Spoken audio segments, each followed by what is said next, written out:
হরে কৃষ্ণ।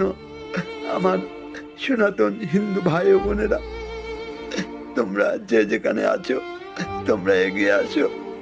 তোমরা যদি এগিয়ে না আসো তো আমরা আমাদের ধর্মকে, আমাদের মঠ মন্দির মিশনকে আমরা কখনোই রক্ষা করতে পারবো না। তাই তোমরা জেগে ওঠো।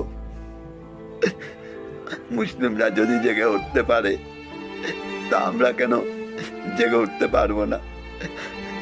আর দেরি নয়, তোমরা যে যেখানে থাকো না কেন তোমরা সেখান থেকে জেগে ওঠো আমাদের ধর্মকে রক্ষা করার জন্য।